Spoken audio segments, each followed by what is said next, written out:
साल 2007 क्रिकेट का world cup West Indies में हो रहा था। दुनिया भर की टीमें जमा थीं और माहौल में एक अलग ही जोश था। पाकिस्तान की टीम अपने तूफानी गेंदबाजों और दमदार बल्लेबाजों के साथ कप जीतने के सबसे मजबूत दावेदारों में से एक थी।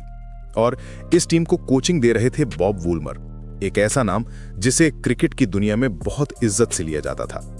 वुलमर सिर्फ एक कोच नहीं थे, वो एक रणनीतिकार थे, एक गुरु थे जिन्होंने क्रिकेट को टेक्नोलॉजी से जोड़ने में अहम भूमिका निभाई थी। सब कुछ ठीक चल रहा था, लेकिन फिर आई 17 मार्च की तारीख। ये दिन पाकिस्तान क्रिकेट के इतिहास में एक काले दिन के तौर पर दर्ज हो गया। जमैका के सबीना पार्क मैदान में पाकिस्तान का मुकाबला था आयरलैंड से, एक ऐसी टीम जिसे कोई गंभीरता से नहीं ले रहा था।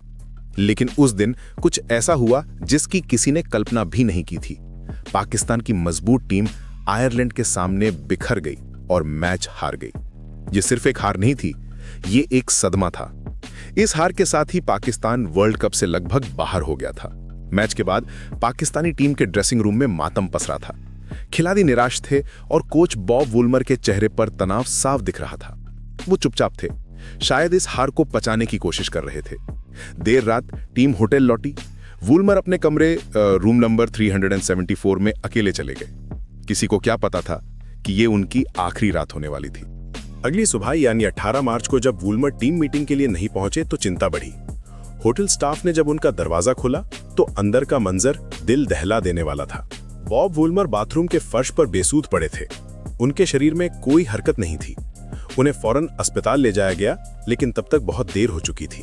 डॉक्टरों ने उन्हें मृत घोषित कर दिया। शुरुआत में खबरें आईं कि उनकी मौत हार्ट अटैक से हुई है। ये बात मानने लायक भी थी। वर्ल्ड कप से बाहर होने का सदमा, डायबिटीज की बीमारी और जबरदस्त तनाव, ये सब मिलकर किसी की भी जान ले सकते थे। क्रिकेट जगत में शोक की लहर दौड़ गई। सबने इसे एक दुखद हादसा मान लिया था। लेकिन कहानी में असली मोड़ आना अभी बाकी था। कुछ दिनों बाद जब पोस्टमार्टम रिपोर्ट सामने आई तो उसने पूरी दुनिया को हिलाकर रख दिया। रिपोर्ट में कहा गया था कि वुलमर की मौत प्राकृतिक नहीं थी, बल्कि उनका गला घोंटा गया था। हार्ट अटैक की थ्योरी एक झटके में संभावित हत्या में बदल गई। जमैका पुलिस ने तुरंत इसे एक मर्डर केस के तौर पर देखना शुरू कर दिया। अब यह सिर्फ एक कोच की मौत नहीं थी, ये वर्ल्ड कप के दौरान हुई एक हत्या थी। पूरी दुनिया में सुर्खियां बन गई। क्या वर्ल्ड कप में हत्या हुई? जमैका पुलिस ने एक बड़ी जांच शुरू की। पूरे पाकिस्तानी स्क्वाड से घंटों पूछताछ की गई। उनके फिंगरप्रिंट्स लिए गए, डीएनए सैंपल लिए गए, होटल के सीसीटीवी फुटेज को खंगाला गया।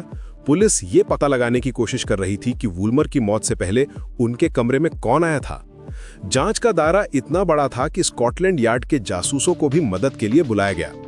इस दौरान कई तरह की थ्योरी सामने आने लगीं। सबसे बड़ी थ्योरी थी मैच फिक्सिंग की। अफवाहें उड़ने लगीं कि बॉब वुलमर मैच फिक्सिंग के रैकेट पर एक किताब लिख रहे थे और कई बड़े नामों का पर्दाफाश करने वाले थे। क्या उन्हें सच सामने लाने से रोकने के लिए चुप करा दिया गया था? क्या आयरलैंड से मिली हार फिक्स थी और वुलमर इस राज को खोलने वाले थे? दूसरी थ्योरी ये थी कि शायद किसी नाराज फैन ने गुस्से में आकर ऐसा किया हो।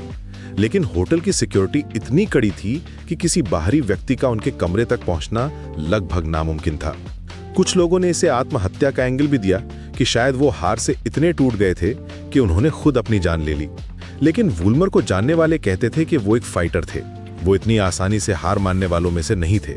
जांच महीनों तक चलती रही, लेकिन पुलिस के हाथ कोई ठोस सबूत नहीं लगा। और फिर कहानी ने एक और नाटक ये मोड़ लिया। लगभग 3 महीने की जांच के बाद जमैका पुलिस ने एक प्रेस कॉन्फ्रेंस की और ऐलान किया कि वो अपनी पिछली रिपोर्ट को खारिज कर रहे हैं।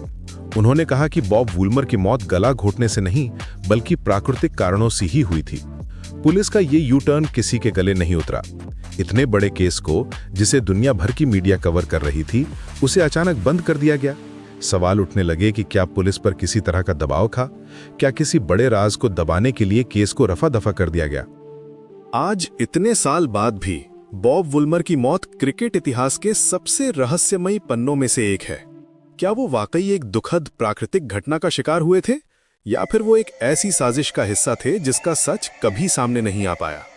ये सवाल आज भी जमैका के उस होटल के कमरे में गूंजता है और इसका जवाब शायद हमेशा के लिए एक राज ही बनकर रह जाएगा।